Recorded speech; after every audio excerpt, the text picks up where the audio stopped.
क्लीं गुरुदेवाय विद्महे प्रेमदाताय धीमहि तन्नो गुरु प्रचोदयात्। प्रकृत जीवनर ज्ञानर अनुसंधान पाई जीवनर उद्देश्य को खोजिबा पाई जे आसीथिले से आज निरंजना नदी तटरे गोटिए अस्वस्थ वृक्ष मूले बोधि वृक्ष मूले ज्ञान प्राप्त होइचंती। ये जो शिष्य माने तांको छाड़ी किरी चली जाइथिले से माने गोटे वृक्षर आढ़ुआल रही देखुचंती। वृक्षर आढ़ुआल रही कौन देखुचंती मु कहिथिले आपनकु जे इच्छार देवता कामनार देवता जी तांको आगे ठिया है राक्षस स्वरूप रे तांको भय अनेक देले किंतु से सबु को सी अतिक्रम करिगले एवं निज आस्थान उठिले निजको जेतेबेले से ज्ञानर अपूर्व शीर्ष को स्पर्श करिसंती आशीर्वाद पाइचंती तेणु से आस्थान उठिले तांको पचारिले से राक्षस स्वरूप रे तुम्हें कौन सतरे ज्ञान लाभ करिच ज्ञानी हो जाइच तुम्हें परम ज्ञान लाभ करी सत्य कौन जानी परिच हाँ भरिले बुद्ध किपरि यह संभव कहा जाए बुद्ध भूमि को स्पर्श कले भूमि को स्पर्श करिवा मात्रे भूमि रे कंपन सृष्टि हैला सेथिरु से जो इच्छा रूपक कामनार जो दानव से कुआडे उभेई गला धीरे धीरे सूर्य उदय होउथांती गछर आढ़ुआलरू यही शिष्य माने तांको देखुचंती बा साथी माने तांको देखुचंती से पर्यंत से माने तांको शिष्य हेई नाहंती। बुद्धदेव ये जो ज्ञान लाभ करिचंती चारोटी आर्य सत्य आर द्वितीयटी को बलिष्ठ भाव से कहिले प्रथमटी दुख तापरे कहिले दुखर कारण अछि प्रत्येक दुखर कारण अछि केमिति देखुना उठिले 49 दिन धरी से तपस्या बसी निरंजना नदी तटरे 49 दिन तपस्या उठुचंती सिद्धि प्राप्त होई टिके शोष कला गोटे झीटी से बाटे जाउथुला काखरे गोटे कलसी कलसी रे किछि क्षीर थिला ये ताकू मागिले आंजुला करी क्षीर पीले कारण ता पूर्वर से भिक्षु हो सारी भिक्षा करी करी जीवन अतिबाहित करती तेणु ये जो सुजाता नामक ये झील ठारू जितेबले ये आंजुला क्षीर पीले ये तत्क्षणात जो माने वृक्षर आढ़ुआल देखुले पूर्व साथी माने से माने कहउचंदी अरे अरे ये काले बुद्धत्व प्राप्ति हेले निर्वाण प्राप्ति हेले आ ये तो तंकर शोष मेंटेई पारि नाहंती तत्क्षणात तांको शोष होउची बोली साधारण मनुष्य भलिया क्षीर पीउचंती तेणु यांकु कौन आउ बुद्ध बोली आमे ग्रहण करिवा से माने सेठु पळेइले। ये जो दृश्यर अवतरण करा जाइछि यार अर्थ होउची मनुष्य दुखरे पड़िछि दुख को किंतु बुझी पारुनी जदि केही चेष्टा करी मध्य हमकु बतौची जे तुमर एई भली दुख अछि एई भली क्रिया कले एई भली दुखरु तुमे उद्धार पाई पारिबो तथापि आमे बुझिबा को राजी नुह। तेणु गौतम बुद्ध कहिले दुख अछि संसार रे दुख अछि दुखर कारण अछि जदि आमे दुखर कारणटी को जानी परिबा ताहले आमे याकू विनाश कर देई परिबा दुख को नष्ट कर देई परिबा। तेणु दुखर कारण जानिबा होची सबुठारु बड़ी गुरुत्वपूर्ण। गौतम बुद्धंकर यही अपूर्व वाणी संपर्क रे आसंतु जड़े विशेषज्ञ ठारू शुणिबा। भगवान बुद्ध ने बताया 4 आर्य सत्य जो जिंदगी के हमारी जिंदगी में जो 4 सत्य हैं वो बताए जिसमें पहला है इस संसार में दुख है जन्म भी दुख है बुढ़ापा भी दुख है मृत्यु भी दुख है बीमारी भी दुख है जो हम चाहते हैं वो मिलना वो नहीं मिलता है हमें वो भी दुख है जो चाहते हैं कि ना मिले वो मिलता है वो भी दुख है। ये भगवान बुद्ध ने बताया कि संसार में दुख है ये पहला आर्य सत्य है। दूसरा बताया इस दुख का कारण है उस कारण को खोजो इसके पीछे क्या कारण है जो हम दुखी हैं क्यों दुखी हैं इसके पीछे कोई ना कोई रीजन होता है, कारण होता है, उस कारण को खोजो। तीसरा रीजन, दुख का निवारण। जो हम दुखी हैं उस दुख को हम कम कर सकते हैं, ख़त्म कर सकते हैं, उसका निवारण है, पॉसिबल है। इसके लिए जो चौथा आर्य सत्य है वो है दुख निवारण का मार्ग। जो चौथा आर्य सत्य है जिसे हम आर्य अष्टांगिक मार्ग कहते हैं, जिसे बुद्ध ने आर्य अष्टांगिक मार्ग का नाम दिया। आर्य अष्टांगिक मार्ग क्या है?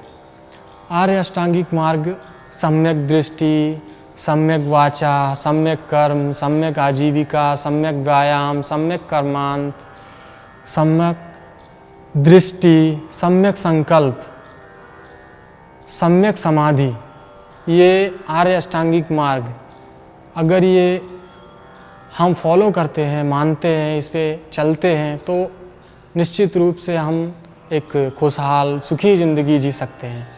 ये भगवान बुद्ध के बताए हुए आर्य अष्टांगिक मार्ग और चार आर्य सत्य हैं। अगर हम बुद्ध की शिक्षा को संक्षिप्त रूप में कहें तो बुद्ध ने कहा है कि सब पापस अकरणं कुशलस्य उपसंपदा सचित्त परियोदपनं एतं बुद्धानुशासनं। यानी सब पापस अकरणं का मतलब सभी प्रकार के पापों को ना करना। पाप हम लोग बेसिकली तीन तरह से करते हैं, मन से, वचन से और कर्म से। आपको इन तीनों तरह से अपने आप को शुद्ध रखना है, गलत काम नहीं करने हैं। सचित्त परियोदपनं, अपने मन को शुद्ध रखना है, पुण्य कर्मों का संचय करना है। संचय जो भी करना है अच्छा करना है, अपने लिए अच्छा करना है, दूसरों के लिए अच्छा करना है। क्योंकि जब आप किसी और के लिए अच्छा करते हैं तो आप अपने लिए भी अच्छा करते हैं। क्योंकि आप अगर दूसरों को खुशियाँ देते हैं तो वो खुशियाँ वापस आपको मिलती हैं। इसीलिए आपको जो भी करना है अच्छा करना है, दूसरों के लिए अच्छा करना है, अपने लिए अच्छा करना है, अपने मन को शुद्ध रखना है। यही बुद्ध की शिक्षा है। आमर कार्यक्रम रे आमे जड़े सद्गुरु, जड़े सिद्ध जहाँकर बाणी 2500 वर्ष धरी निरवच्छिन्न भाव रे चतुर्थ बृहत विश्वर चतुर्थ बृहत धर्मधारा बौद्ध धर्म रूपरे प्रचलित अच्छी तांकरी संपर्क रे चर्चा करुचे। गौतम बुद्ध सेतेबेलू अनेक शिष्य ग्रहण कले। शिष्य माने तांकर एई सुंदर भावधारा द्वारा अनुप्राणित होइचंती। गौतम बुद्ध कर जड़े शिष्य थिले, नाम तांकर उदयन। भिक्षा करिवा पई समस्त भिक्षु माने, बौद्ध भिक्षु माने नगर मान को जाती, ग्राम मान को जाती, जनपद मान को जाती, सेठी भिक्षा करी आणंती। उदयन से दिन भिक्षा करिवा पई जाइचंती। छिड़ा हेई भिक्षाम देही बोली मागिले, किंतु जो घरर दुआर मुहरे से भिक्षा करुथिले बा भिक्षा मागुथिले सेई घरटी थिला नगर बेश्यार। से समय रे जो सामाजिक चलनी थिला, से समय रे रजा मानक द्वारा जड़े जड़े सुंदरी कन्या को निर्वाचित करा जाउथुला, सेमानंकु पारितोषिक दिया जाउथुला। रजा निजे तांको खर्च दउथुले, खाइबा पीवा चलिबा दउथुले। सेमाने समाज रे मध्य खूब प्रतिष्ठित थिले। एपरिकी राजनीति रे भी सेमाने भाग नउथुले, मंत्रिमंडल रे भी भाग नहीं पारुथुले। एमती गोटे परिवेश से समय रे थिला एवं सेमाने खूब उन्नत मानर अर्थात अनेक संभ्रांत श्रेणी व्यक्ति मानकर संस्पर्श रे मध्य थिले। तेणु तांकर भारी काटती थिला संसार भितर। ये जहाँ घर आगे ठिया होते तांकर नाँ हूँ बासव दत्ता। बासव दत्ता जेतेबेले निज झरका बाटे चाहिए देखिले जड़े अपूर्व सुंदर युवक। तांको शरीररू तारुण्य उकुटी उठुची, फुटी उठुची। बलिष्ठ मांसपेशी, बड़ सुंदर अपूर्व शरीर, किंतु लंडित मस्तक, गेरुआ वस्त्र पिंधिचंती, हाथ थाल धरिचंती। से तांको प्रति टिके लोलुप दृष्टि तांकर आसीगला, तांको प्रति से टिके आसक्त हो गले। केते पुरुष तांको पाखक आसिचंती, एमती जने सुंदर पुरुष जदि तांको मिलंते ताहले खूब भल हुअंता। तेणु से धीरे आसी कबाट खोलिले। आउ कबाट खोलु खोलु प्रथम प्रश्न पचारिले, तुमे भिक्षु काहे की, कौन पई भिक्षा करूच? तुमर ये जो यौवन दीप्त अपूर्व शरीर, ये शरीर कौन भिक्षा करिबा पई? तपस्यार तपरे जंजाल रे कहीं शरीर को बुड़े रही प्रकृत आनंद ठारू दूर को पलाउच। बड़ अद्भुत कथा हला। भिक्षा करने जड़े द्वार देश में छिड़ा भिक्षा मागुची, गृहकर्त्री जदि कबाट फिटे एमती कहे से आश्चर्य हवा स्वाभाविक। से आश्चर्य ही चाहिए कौन ये कहवा को चाहूँगी कहले भिक्षु भिक्षा मु तुमको अनेक दे पारि, अनेक धन रत्न मध्य दे पारि।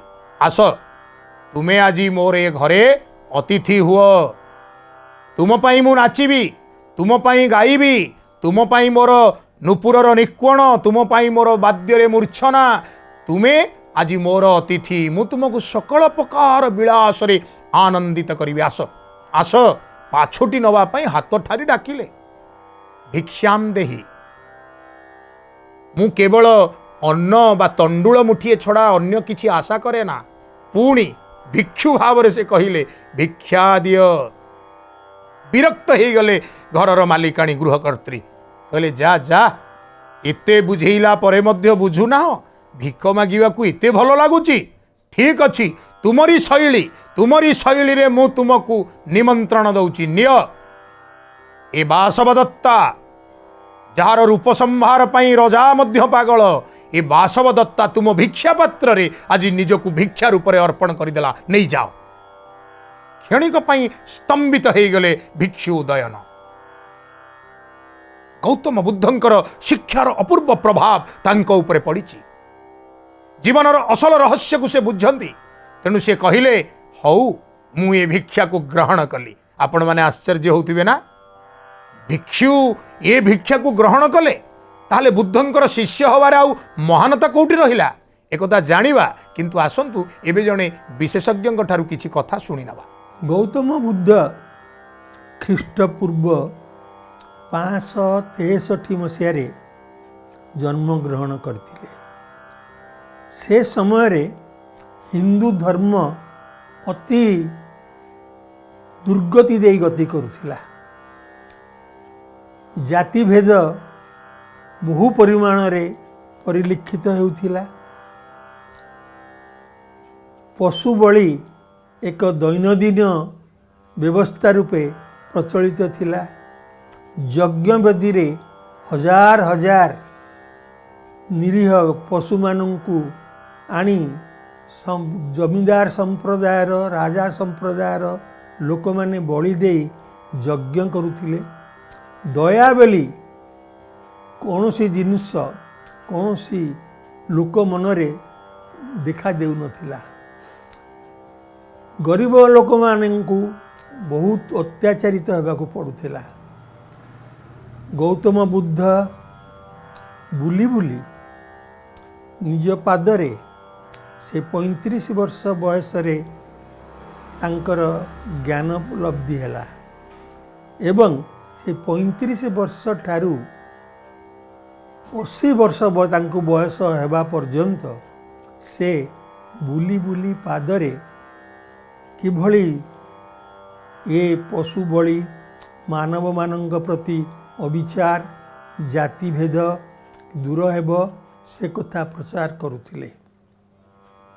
गौतम बुद्ध प्रथम लोक जे कहिले मु ईश्वरंक उपरे निर्भर करी कौनसी कथा करू नहीं। से ईश्वर विश्वासी नथिले कहिले अत्युक्ति हेब नहीं।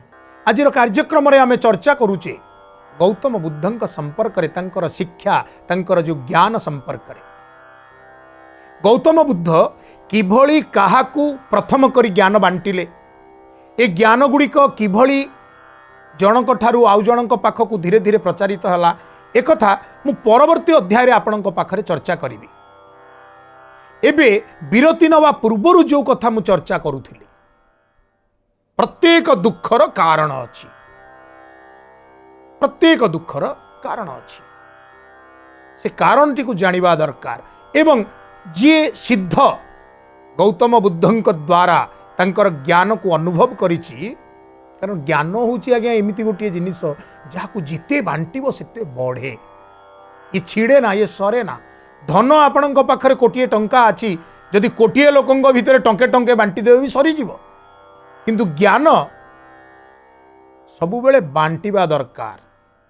आउ आपण जदि पानी देखिथिबे, पानी जल जल गोटे खालरे बेसी दिन धरी रही जाए, कौन हम से पोक हो शिउली हो पानीटा पचिकी दुर्गंध हम। किंतु पानीटा जदि झरणा परी बहु थाए, सबुदिन बहु थाए, ताहले स्वच्छ निर्मल परिष्कार पीवार योग्य सबु गुण ता पाखरे रहे।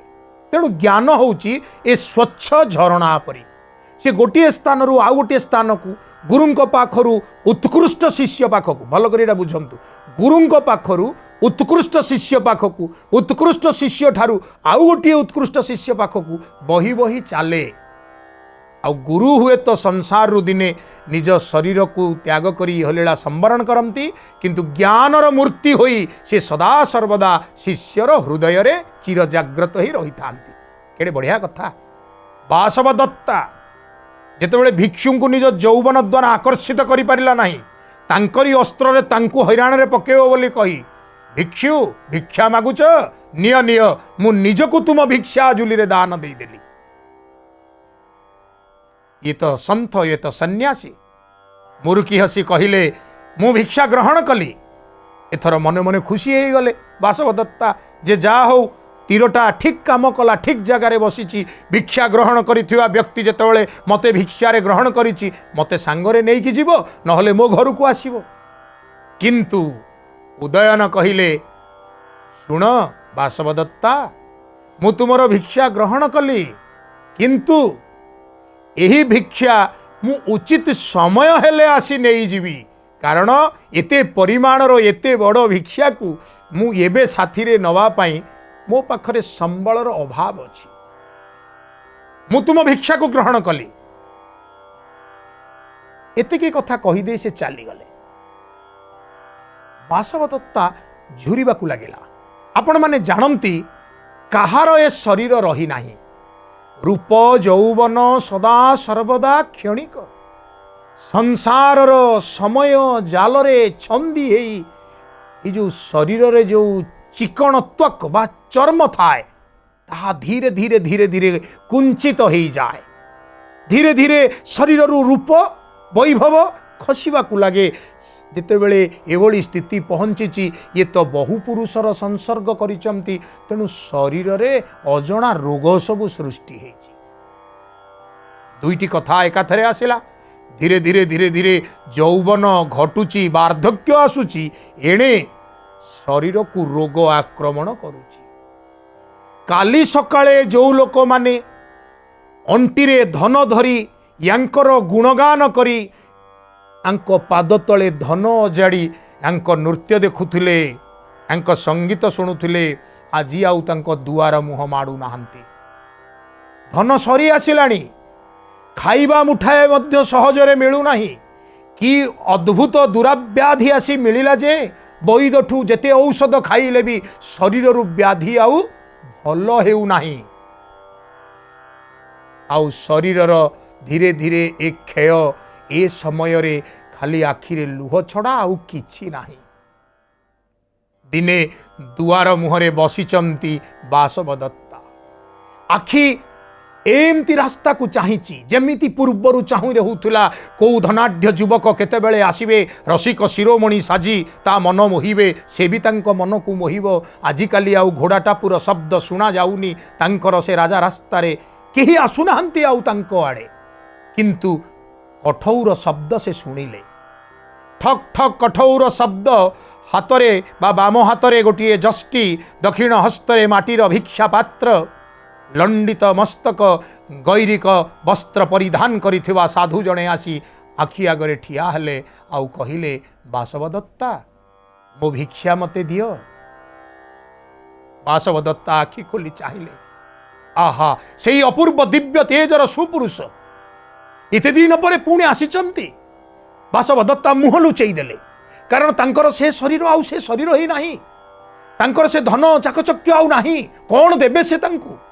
मुह लुचेई देले भी उदयन सेमती थाल बढ़े डाकुथांती, बासव दत्ता मोर भिक्षा दियो।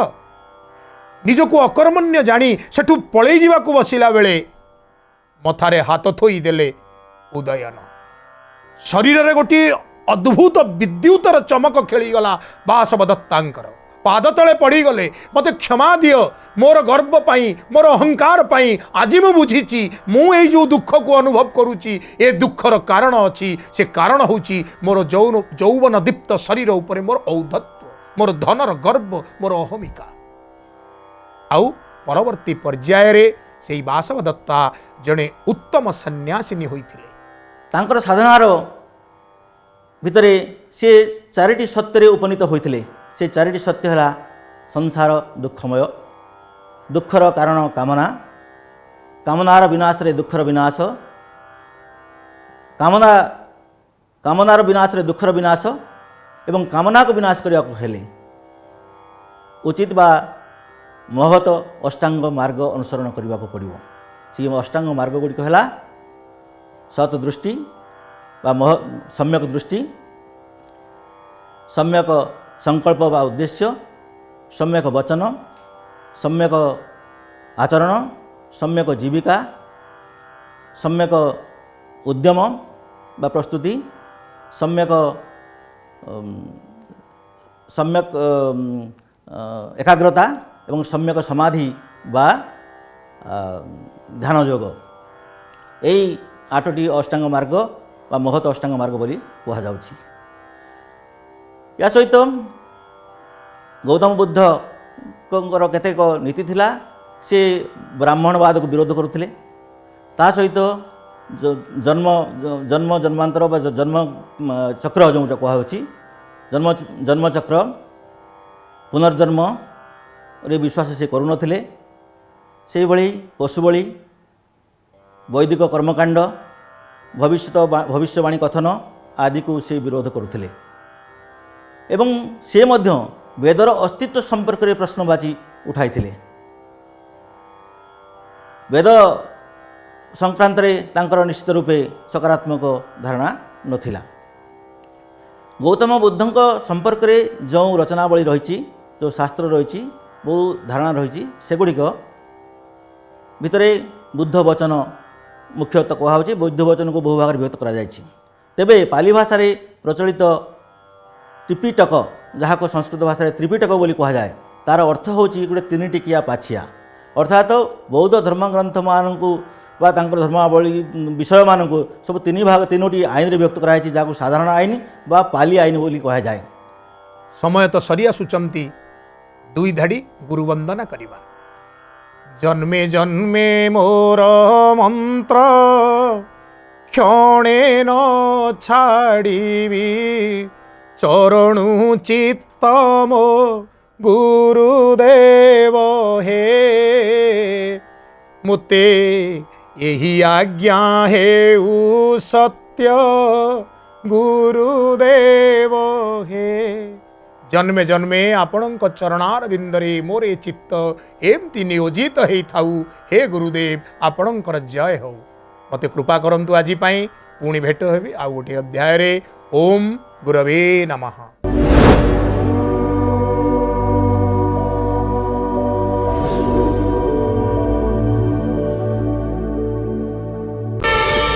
ପ୍ରାର୍ଥନା ଆମ ଆନନ୍ଦର ଉତ୍ସ।